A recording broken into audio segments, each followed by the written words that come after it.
अरे पागल हो गया क्या? अभी धीमी लोकल के लिए मेरे को रुकना पड़ेगा क्या? अरे पता नहीं क्या उल्टे सीधे धंधे करता है तेरा भतीजा।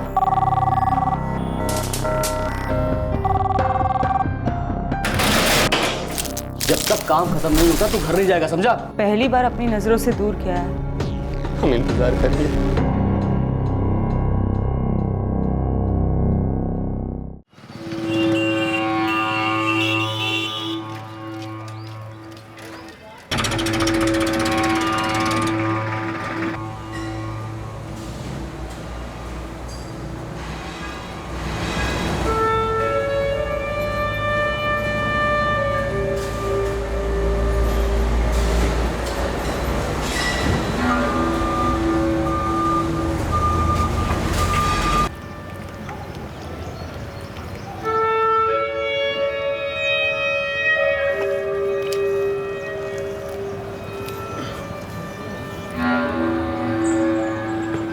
महेश बेटा, हम फिर भी तुमको यही कहेंगे कि तुमको पढ़ाई नहीं छोड़ना चाहिए था। अरे बाबूजी, वैसे भी हम कहाँ अच्छे थे पढ़ाई में, और आपके साथ साथ काम करेंगे, 4 पैसे कमाएंगे तो आपका भी बोझ थोड़ा हल्का हो जाएगा ना। अरे क्या बात कर रहा है बेटा? बच्चे कभी माँ बाप पे बोझ होते हैं क्या? अरे ये तो हमारा फर्ज है, तुमको मीना को पढ़ाई लिखाई कराना, भरण पोषण करना। जब हमें पढ़ाई छोड़ने का अफसोस नहीं हो रहा तो आप काहे कर रहे हैं बाबूजी?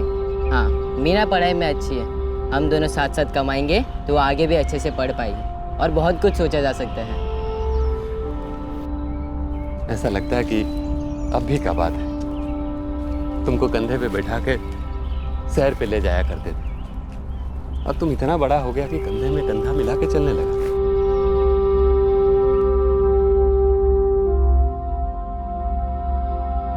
मीना, जरा चाय चढ़ा दे बिटिया, तेरे बाबूजी और भैया आते ही होंगे, तब तक हम दिया जला लेते हैं मंदिर में। ठीक है माई।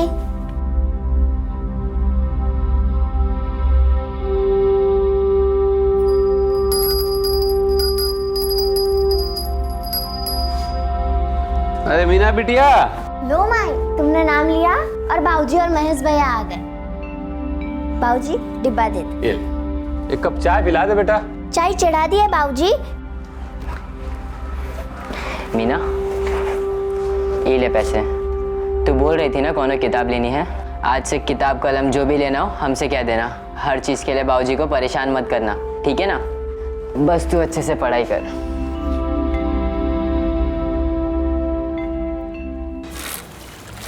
तो बहुत ही खर्चा हुआ का भैया मेरे रंजन भैया? बहुत तो बहुत कम है महेश, बहुत से ज़्यादा हो गया। तो कैसन के इंतजाम पैसन का? कैसे क्या, कर्जा लिए। अब देखो बिहार में तरह तरह का खर्चा होता है, अब लड़के वाले को भी तो देना पड़ता है कुछ। मतलब अब लेन दारन का चाबुक सर पर। सो तो है, लेकिन हम बहुत खुश हैं कि हमारी बहन का बहुत अच्छे से ब्याह हो गया। और क्या चाहिए हमको? बाकी रहा कर्ज का, तो हम और बाबूजी मिलके धीरे धीरे चुकाते रहेंगे।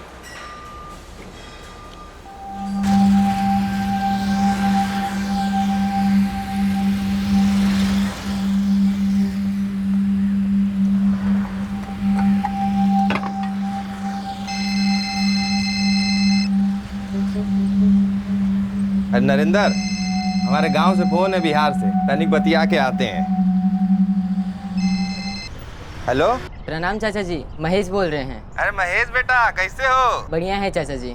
सुभाष भैया और भौजी कैसी हैं? और छुटकी मीना? सब बढ़िया है। चाचा जी, आपसे एक जरूरी बात करनी थी। वो तो हम समझ गए बेटा, चाचा को ऐसे ही थोड़ा ना याद करोगे।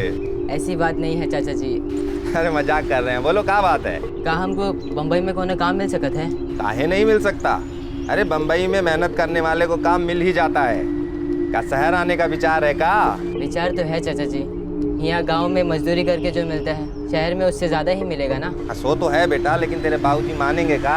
आप बात करेंगे तो ज़रूर मानेंगे। नहीं, हम बात तो कर लेंगे बेटा, लेकिन ऐसे अचानक ऐसे शहर आने का कैसे सूझा? बाबूजी की कमाई से घर चलता है, और मीना की शादी, उसकी पढ़ाई, इन सब चीज़ों के लिए भी तो पैसे जोड़ने होंगे ना। अब हम ज़्यादा कमाएंगे तो बाबूजी का हाथ बटा पाएंगे ना। बात तो पते की है बेटा। आप बात करेंगे ना बाबूजी से? वाह बेटा, चाचा के कंधे पे बंदूक लगा के निशाना लगा रहे हो।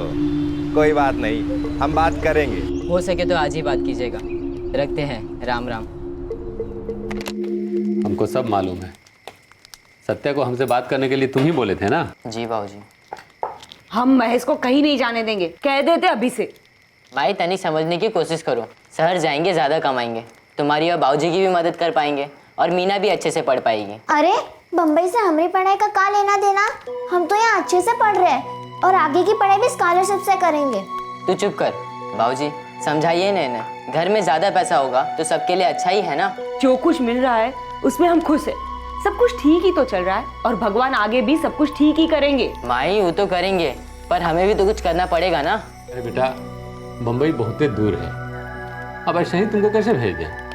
हमको सोच विचार कर लेने दो, फिर हम बताते हैं। बाबूजी हमने सोच विचार करके ही फैसला लिया है और चाचा जी भी तो वही शहर में काम करते हैं। उनकी बात और है, वो अकेली जान है, न कोई परिवार न कोई जिम्मेदारी है उनपे।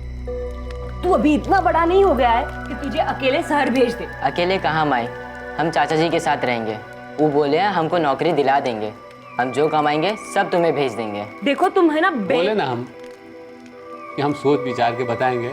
अब ये बहस खत्म करो। जितना सोचना है सोच लीजिए, लेकिन ये कहीं नहीं जाएगा, ये बात तय है। माई ठीक कह रही है, भैया कहीं नहीं जाएंगे।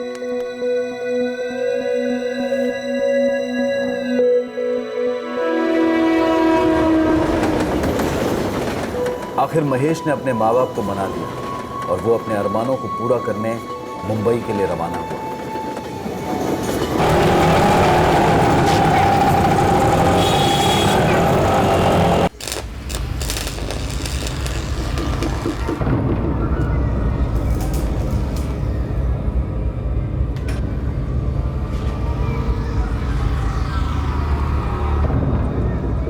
सलाम नसीम भाई। वालेकुम सलाम। अरे सत्या, क्या हाल है? बिल्कुल सही नसीम भाई, यही है हमारा भतीजा महेश, बड़ा मेहनती लड़का है। महेश के चाचा सत्यपाल ने उसे नसीम कुरैशी के लोहे की ग्रिल बनाने के कारखाने में काम पर लगा दिया। मैंने काम किया है? जी, गांव में मजदूरी करते थे। बहुत बढ़िया। देखो वो सुलेमान है, वो तुझे काम सिखाएगा। शुक्रिया नसीम भाई, कल सुबह से ही भेज देता हूँ इसको।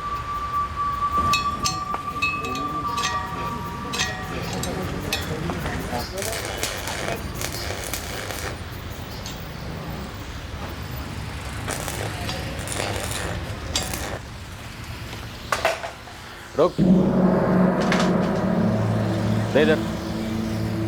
अबे पेन नहीं पाना है ये, समझा? देख, इसको ऐसे डाला, घुमाया ताकत लगा के, देख खुल गया ना। अब एक बात को कितनी बार समझाया मैं तेरे को? हाँ, लगता है तेरा भेजा ना, इसके पेज झीले। जिस दिन दिमाग खराब ना, सारे पेज सही करूंगा तेरे में। चल फटाफट काम कर। अबे बैठा बैठा मुंह क्या देख रहा है? फटाफट हाथ चला। नहीं, मेरा हाथ चल गया बेटा तो ठीक हो जाएगा तू। काम सीखने में महेश को शुरुआत में दिक्कतें आई, लेकिन वो कोशिश करता रहा। उसका इरादा पक्का था, वो कुछ कर दिखाने आया था इस शहर में।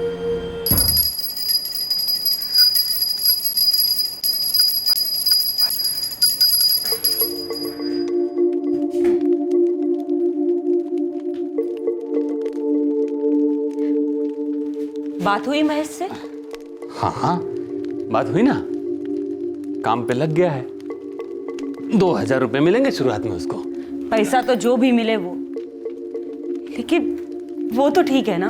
अरे भाई एकदम खुश है, मस्त है अपने चाचा के साथ और काम सीख रहा है। हमें हर वक्त चिंता सताती है उसकी। अरे चिंता उसे भी रहती है इस घर की, हमारी, तुम्हारी। अरे तुमको तो खुश होना चाहिए, समझदार है तुम्हारा बेटा। हाँ, पर पहली बार अपनी नजरों से दूर किया है, वो भी इतने बड़े शहर।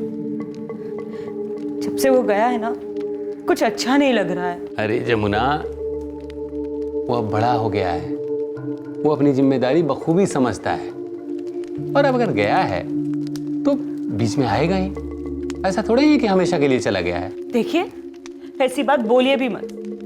वैसे ही हमारा दिल बैठा जा रहा है।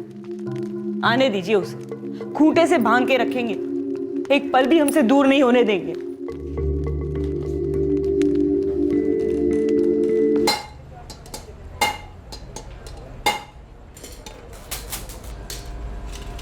महेश कछुए, कितनी मीटिंग तैयार हुई? और 5 मीटिंग बाकी है सुलेमान भाई। 5? अरे पागल हो गया क्या? 8 बज गए हैं, सुबह 10 बजे डिलीवरी है। हो जाएगा सुलेमान भाई। जब तक काम खत्म नहीं होता तो घर नहीं जाएगा, समझा? जी सुलेमान भाई। पता नहीं किस गधे से पाला पड़ गया है। ए लल्लू, कब सीखेगा काम? ऐसे होता है काम? यार क्या ये नसीम भाई भी ना, पता नहीं जरा किस बात की पगार देता है तुझको। अरे उल्टा मेरे को मिलना चाहिए तेरे को झेलने के लिए। मेरी याद सुन, हाँ, इसका काम खत्म हो जाए ना, तब कारखाने में तेरे जाना होगा। क्या सुलेमान भाई, अभी धीमी लोकल के लिए मेरे को रुकना पड़ेगा क्या? अरे यार काय को रोता रहता है तू हमेशा। ध्यान रख इसका, पागल कहेगा। चलता हूँ मैं, खुदा हाफिज़। खुदा हाफिज़।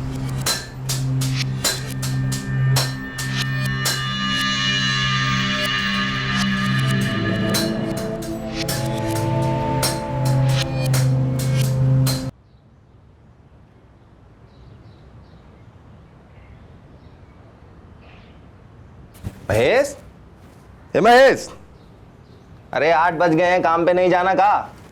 उठा, 8 बज गए। 8 बज गया। तुमको तो बहुत तेज बुखार है। पता नहीं इतना कैसे सो गया। अरे महेश, तुम्हारी तबीयत ठीक नहीं है, किसी डॉक्टर को चल के दिखा लेते हैं। नहीं चाचा जी, हमें बहुत ज़रूरी काम है। अरे कौनो पहाड़ नहीं टूट जाएगा एक दिन काम पर नहीं जाओगे। गरम स्त्री की तरह शरीर तप रहा है तुम्हारा, आराम करो आज। हमारा जाना बड़ा ज़रूरी है। हम चलते चाचा जी, राम राम। अरे ऐसा क्या जरूरी है? राम। 12 अप्रैल 2005 महेश को तेज बुखार था, लेकिन वो काम पर जाने के लिए निकल पड़ा और उस दिन वो अपने चाचा के घर पर वापस नहीं लौटा।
नसीम भाई महेश कहाँ है? कल रात से घर नहीं लौटा।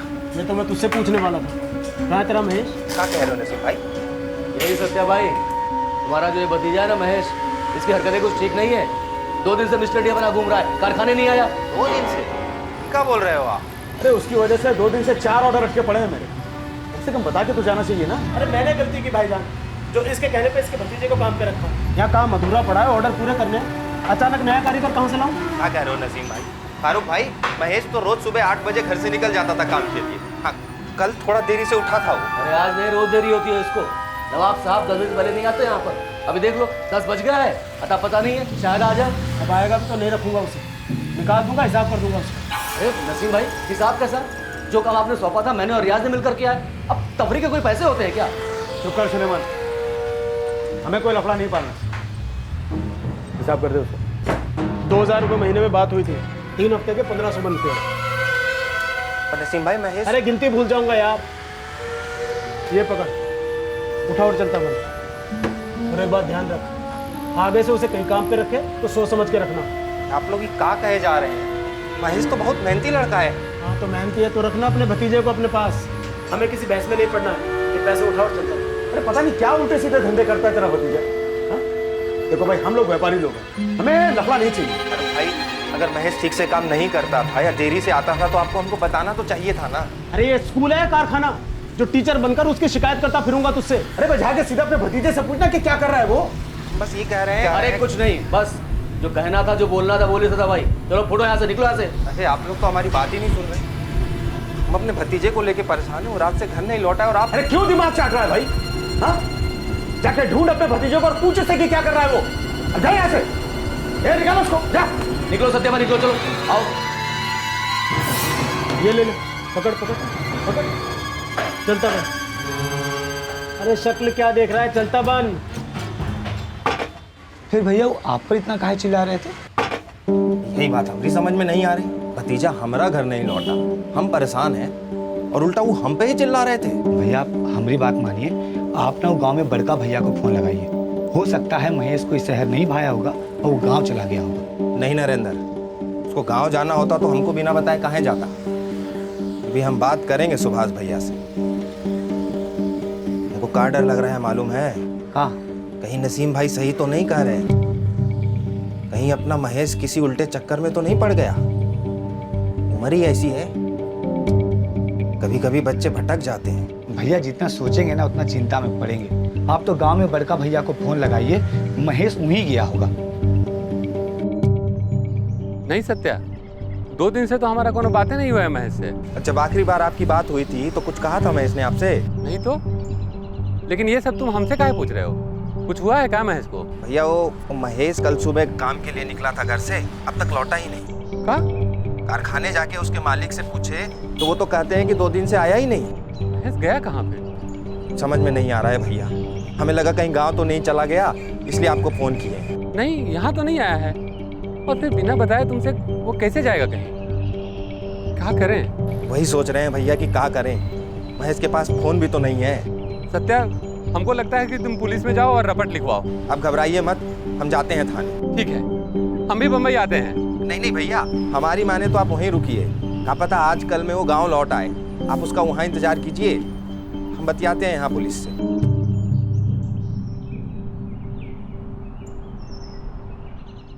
हमने पहले ही कहा था मत जाने दो उसे शहर, अभी इतना बड़ा नहीं है वो। माई तू रो मत, मिल जाएंगे भैया। चलो चलो, ट्रेन का वक्त हो गया है।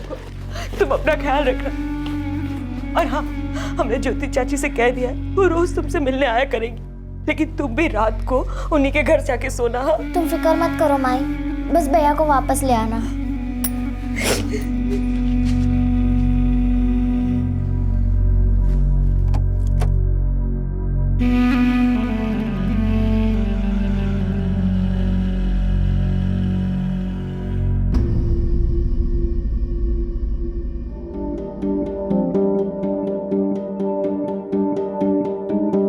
साहब 2 दिन हो गए महेश घर नहीं लौटा, वो अपने गांव भी नहीं गया।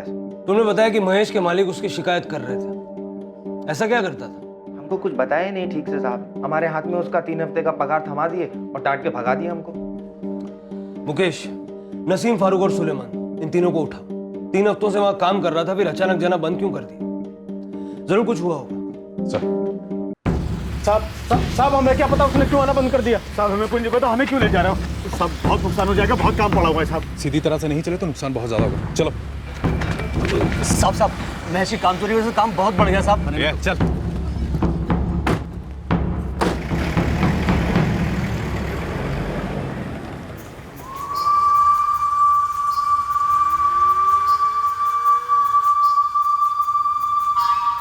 साहब महेश 11 अप्रैल को नहीं आया और ना ही 12 को। मैं सोच ही रहा था कि उसके चाचा से बात करूं, लेकिन 13 को ये खुद आ गया और मुझसे पूछने लगा कि महेश कहाँ है। हम भी तो वही पूछ रहे हैं, महेश कहाँ?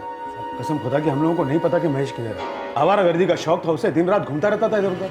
साहब कारखाने में काम कम, प्राफा ज्यादा करता था। सत्यपाल के कहने पर तुमने उसे काम पर रखा था ना? जी साहब, वो सत्यपाल का भतीजा था इसलिए भरोसा किया। सत्यपाल जिस लॉन्ड्री में काम करता है वो हमारे कारखाने के पास ही है, बरसों से जानते हैं उसे। और तुम्हें कारीगर की जरूरत भी थी।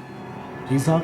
तो जब उसने अचानक आना बंद कर दिया तो दिक्कत तो हुई होगी। वो तो साहब महेश जब काम पर होता था तब भी दिक्कत तो होती थी। अब काम में भी ढीला था और टाइम का भी ढीला था।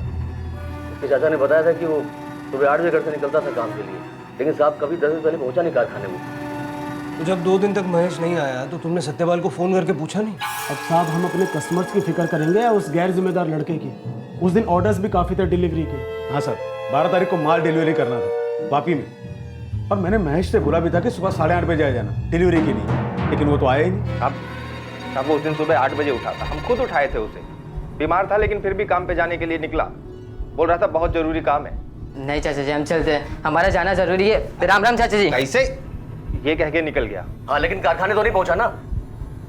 देखो साहब, उसके बाद मैंने 9 बजे तक उसका इंतजार किया, फिर मैं खुद ही गाड़ी लेकर निकल गया डिलीवरी करने के लिए।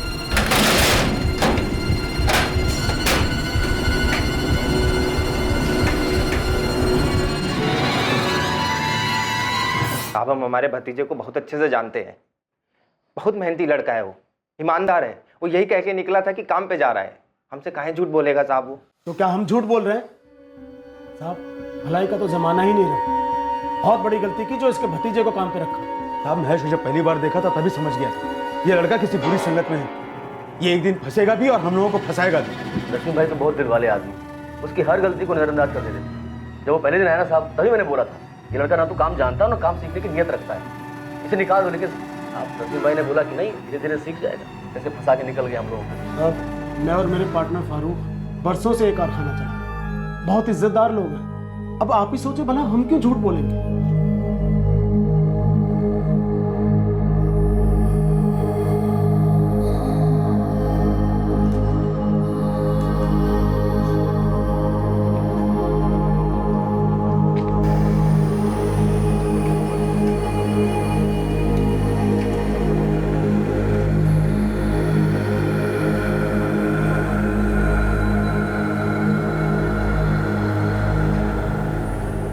कहा पुलिस ने?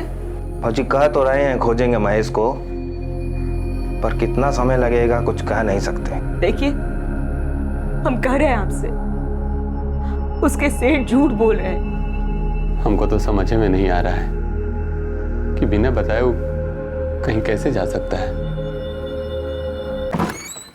सर, नसीम कुरैशी और फारूक सिद्दीकी दोनों के फोन रिकॉर्ड चेक किए, लेकिन कुछ भी अटपटा नजर नहीं आया। और सर 12 अप्रैल को पूरा दिन वो अपने कारखाने पर ही थे। और उनका वो कारीगर सुलेमान, उसके रिकॉर्ड से कुछ मिला? सर जैसा कि ये लोग कह रहे थे, सुलेमान 12 अप्रैल को वापस गया था डिलीवरी करने, और रिकॉर्ड से ये बात कंफर्म होती है। और वो उसी रात मुंबई वापस लौटा था, और करीब शाम को 7:30 बजे नसीम को एक लैंडलाइन नंबर से फोन आया था, मनोर से। मनोर से? बुलाओ नसीम, उसी से जानते हैं कि इसका फोन था। और फारूक और सुलेमान को भी लेके आओ। जी साहब, वो फोन मैंने ही किया था। वो वापिस से लौटते टाइम साहब मैं मनोर में रुका था चाय नाश्ते के लिए एक ढाबे पे, तो वहीं से फोन किया था।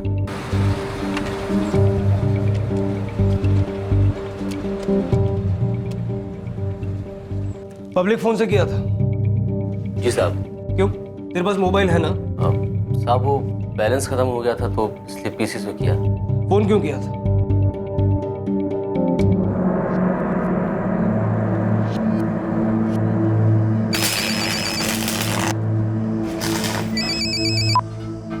हेलो, अस्सलाम वालेकुम नसीम भाई, सुलेमान बोल रहा हूँ। हाँ सुलेमान बोल, डिलीवरी हो गई ठीक से?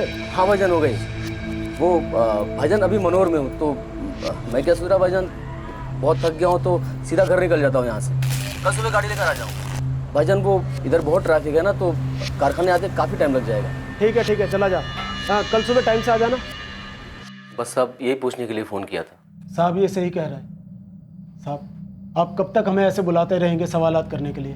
काम में ध्यान देना मुश्किल हो गया है, मोहल्ले में रहना मुश्किल हो गया। अब हम लोग इज्जतदार लोग हैं, आपके लोग जब हमें लेने के लिए आते हैं तो 4 किस्म की बातें होती हैं, वहाँ पर बड़ी बदनामी हो रही है। हाँ साहब, मोहल्ले में लोग तरह तरह की बातें बनाते हैं, शक करते हैं हम पे। साहब बहुत तकलीफ होती है। थोड़ी तकलीफ तो सहनी पड़ेगी। एक लड़का गायब है, उसके माँ बाप उसे ढूंढने के लिए गाँव से यहाँ आए। उन्होंने शिकायत दर्ज कराई है तुम तीनों के खिलाफ कि तुमने उसके बेटे को अगवा किया। बेबुनियाद इल्जाम है साहब, उसे अगवा करके हमारा क्या फायदा होगा? और उसके माँ बाप को तो हम लोग जानते तक नहीं। आप ही जरा सोचिए साहब, हमको उससे फायदा हो सकता है या उनको हमसे? हो सकता है फिरौती का मामला ना हो, लेकिन कुछ बात तो जरूर है। मुंबई में महेश के 2 ही ठिकाने थे, एक उसके चाचा की खोली, दूसरा उसके मालिक का कारखाना। उसके चाचा के मुताबिक वो सुबह 8 बजे काम पर जाने के लिए निकला, लेकिन नसीम, फारूक और सुलेमान तीनों इस बात से इनकार कर रहे हैं। सर उस कारखाने में एक और बंदा काम करता है, रियाज, शायद वो कुछ जानता हो। उठाओ उसे और चेक करो कि वाकई 12 अप्रैल को सुलेमान डिलीवरी करने के लिए वापस गया था या नहीं। Right sir.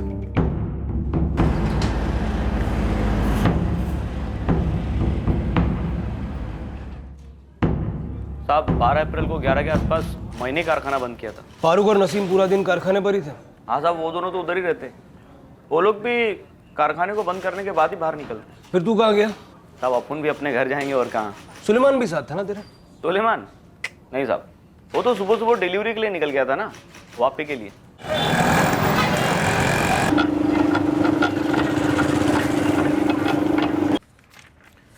सुलेमान के साथ कोई और भी था? सर पता नहीं, ऐसा तो कुछ ध्यान नहीं है। अंदर तो सिर्फ सुलेमान ही आया था। उसने कहा कि वो सामान लेकर आया है। मैंने बोला ठीक है, जहाँ हमेशा रखता है वहाँ रख दे। तो उसने सामान गोडाउन में रखा और मैंने उसे रसीद दे दी। अब उसके साथ कोई आया था या नहीं, ऐसा तो कुछ याद नहीं। आपके स्टाफ में कोई तो होगा जिसने देखा? नहीं सर, स्टाफ तो वैसे ही कम है और काम बहुत ज़्यादा है। अब रोज़ कोई ना कोई डिलीवरी आती रहती है।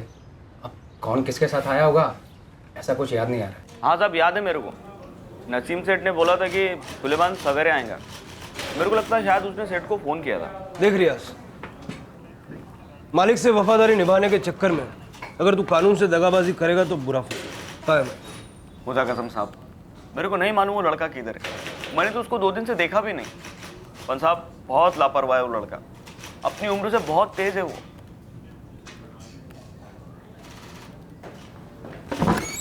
सर 12 तारीख को सुलेमान डिलीवरी करने वापस गया था, ये बात कंफर्म होती, लेकिन उसके साथ कोई और भी था या नहीं ये पता नहीं चला। समझ में नहीं आ रहा ये महेश अचानक कैसे गायब हो गया। कुछ तो हुआ, कोई तो वजह हो। महेश के चाचा सत्यपाल और पिता सुभाष रोज पुलिस स्टेशन आते अपने बेटे के बारे में पूछने।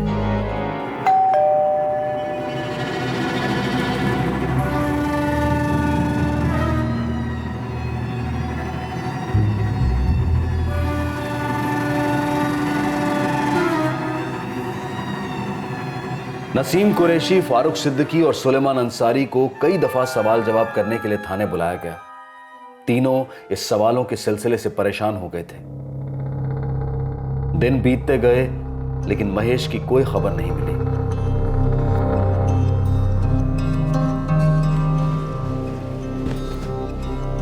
सत्या, अब हमको जाना होगा।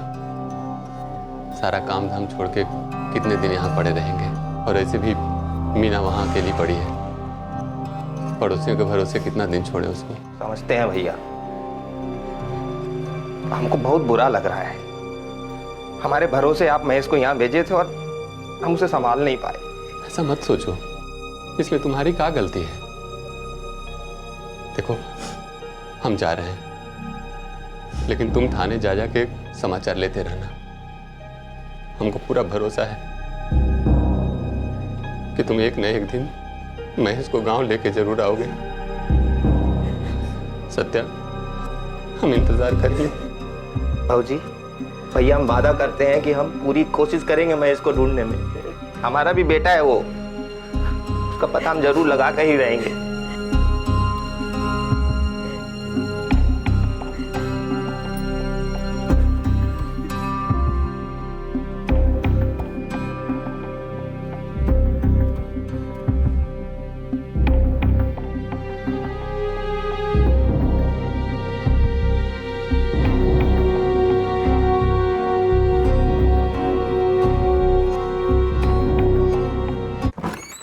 सर,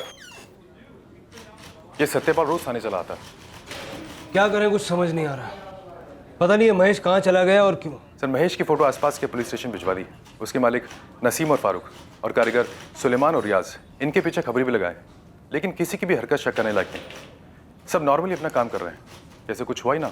महेश सिर्फ 15 साल का है, शहर पहली बार आया था।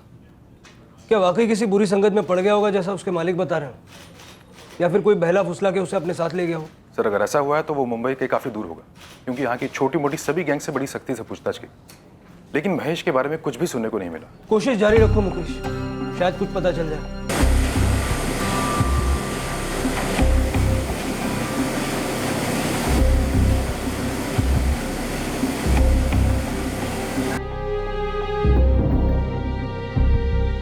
सत्यपाल ने उम्मीद नहीं छोड़ी थी। वो अपनी हर मुमकिन कोशिश कर रहा था। जगह जगह अपने लापता भतीजे के पोस्टर्स लगा रहा था।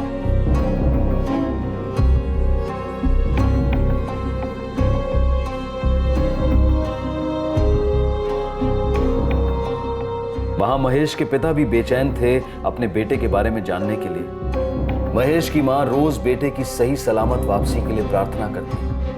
बहन मीना भी हर शाम बेताबी से अपने भाई के आने की राह देखती, इस उम्मीद में कि कभी उसे अपने भाई के बारे में कोई अच्छी खबर सुनने को मिलेगी।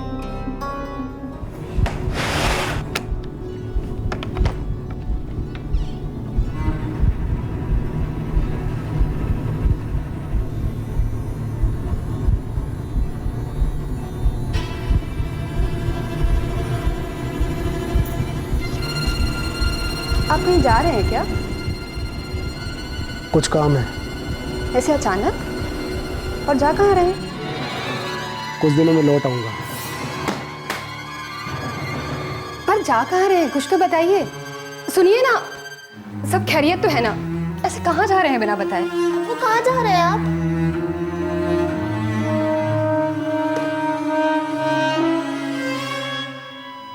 मुझे बहुत घबराहट हो रही है, आप मेहरबानी करके बताइए कहाँ जा रहे हैं? घबराओ मत तहसीन, बस मेरी हिना का ख्याल रखना। चलता हूँ, खुदा हाफिज। सुनिए सुनिए तो।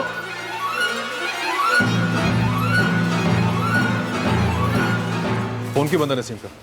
और है कहाँ वो? अब और कुछ पूछना बाकी है सर? उल्टे सवाल मत कर, जो पूछा उसका जवाब दे। नसीम कहाँ? पता नहीं सर,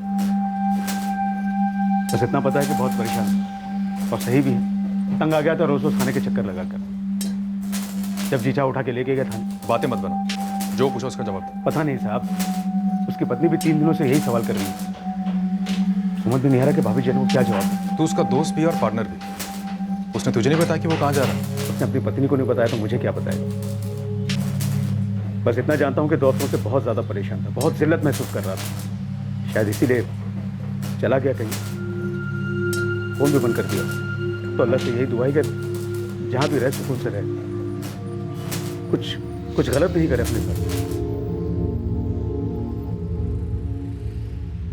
नसीम के फोन रिकॉर्ड्स क्या कहते हैं? सर, इस नसीम का फोन 3 रात पहले से, जब से वो घर से निकला है, स्विच ऑफ ही है। कहीं ऐसा तो नहीं कि महेश के बारे में कुछ जानता था? हो सकता है सर, उसका पार्टनर फारूक कह रहा था कि पुलिस की पूछताछ से तंग आकर नसीम कहीं चला गया। पूछताछ तो अब भी हो। रोज एक कांस्टेबल नसीम के घर पे भेजो, फरार डिक्लेयर करो उसे। देखता हूं कब तक छुप के बैठता है, कभी तो घर वापस आएगा।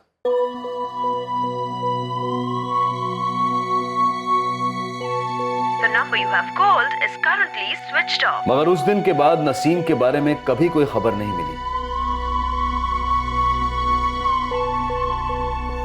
और ना ही महेश के बारे में कुछ पता चला। महेश के चाचा पुलिस स्टेशन के चक्कर काटते रहे। वक्त गुजरा, ऑफिसर्स के तबादले हुए, दिन महीने और महीने साल में तब्दील हो गए, लेकिन महेश का केस ज्यों का त्यों रहा। महेश के परिवार का इंतजार खत्म होने का नाम ही नहीं ले रहा था। अब महेश को लापता हुए 10 साल गुजर चुके थे, लेकिन वक्त का पहिया एक बाप की उम्मीद को कुचल नहीं पाया था। वो अब भी आस लगाए बैठे थे कि एक दिन उनका बेटा घर जरूर लौटेगा। उम्मीद की एक लौ उसकी मां के सीने में भी जल रही थी, जो 10 सालों से अपने बेटे की सलामती की कामना कर रही थी। एक बहन ने राखियों में बचपन के उन सालों को संजो कर रखा था जो उसने अपने बड़े भाई की कमी महसूस करते हुए जिए थे। उसे उम्मीद थी कि एक दिन उसका भाई लौटेगा और उसके साथ साथ उसके घर की खुशियां भी लौटेंगी। दूसरी तरफ नसीम की बीवी तहसीन और बेटी हिना भी दुआ कर रहे थे अपने शौहर और अपने अब्बू के सलामत लौटने की। इन सालों में सुलेमान और रियाज की जिंदगी आराम से कटती रही। फारूक अब अकेला मालिक था। उसकी निगरानी में कारखाने का काम बिना किसी रुकावट के जारी रहा। महेश के चाचा सत्यपाल कहने को तो अपनी जिंदगी जी रहे थे, लेकिन उनकी आंखों में इंतजार और अपने भतीजे की वापसी की उम्मीद अब भी झलक रही थी।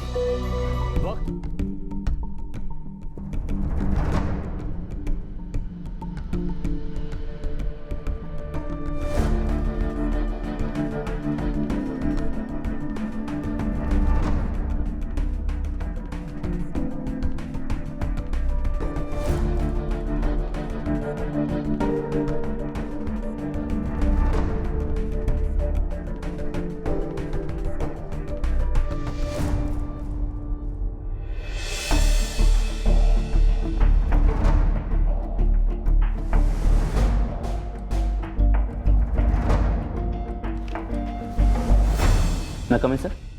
आओ राजन। अभी तक जितने भी अनसॉल्व केसेस मैंने देखे उनमें से ज़्यादातर रॉबरी के हैं।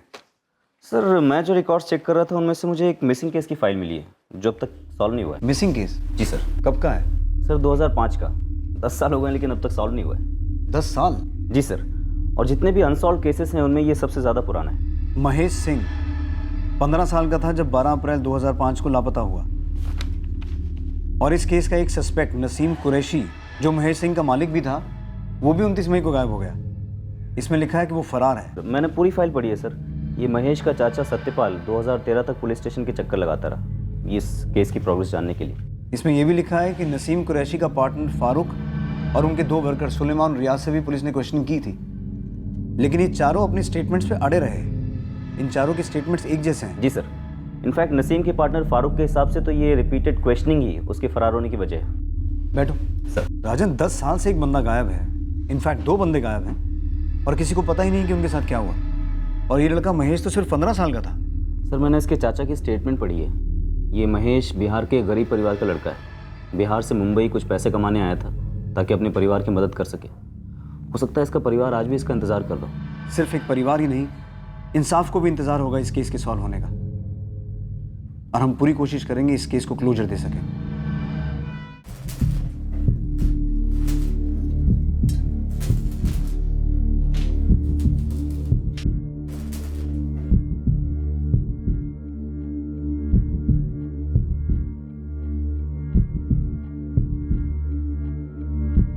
सर पूरे 10 साल हो गए हैं, लेकिन टीवी सीरियल की तरह इस केस से जुड़े लोगों में कुछ ज़्यादा नहीं बदला है। सुलेमान अंसारी अभी भी उस कारखाने में काम करते हैं। शादी हो चुकी है, एक बीवी है, 2 बच्चे हैं। नसीम के जाने के बाद फारूक अकेला मालिक है उस कारखाने का। हाँ, लेकिन सुना है कि वो नसीम के घर पर हर महीने पैसे भेजता है। नसीम की बीवी और उसकी बेटी अभी भी उसी घर में रह रहे हैं। अच्छा, ये महेश का चाचा सत्यपाल ये अभी भी यही है? हाँ, चाचा भतीजे के इंतज़ार में कुछ जल्दी बूढ़ा हो गया, लेकिन काम अभी भी उसी लॉन्ड्री में करते हैं।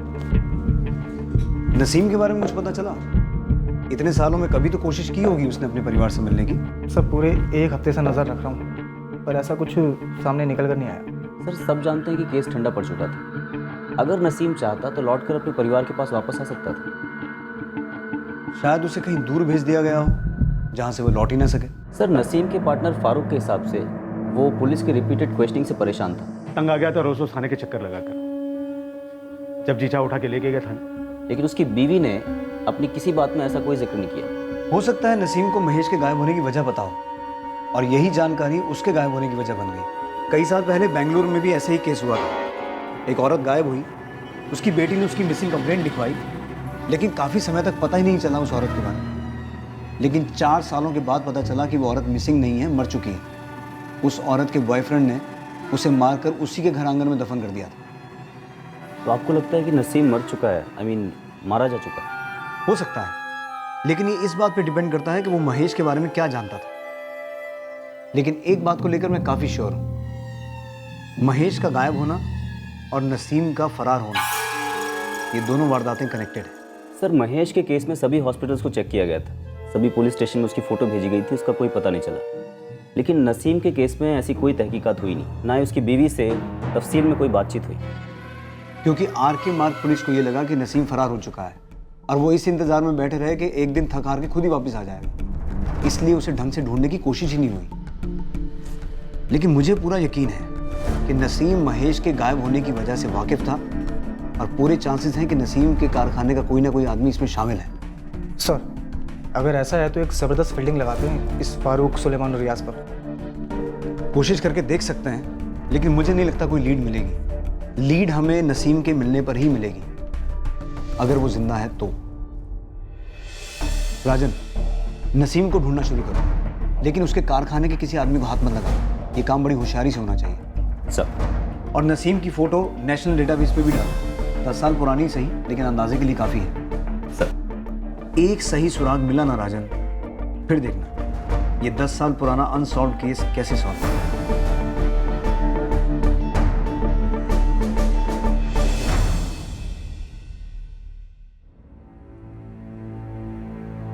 क्या वजह थी नसीम कुरैशी के अचानक इस तरह अपना घर परिवार छोड़कर चले जाने की?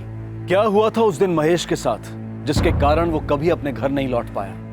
क्या 10 सालों के बाद इन सवालों के जवाब मिलने वाले थे? क्राइम ब्रांच की एक डिटरमाइंड टीम इन सवालों के जवाब ढूंढने में जुट गई।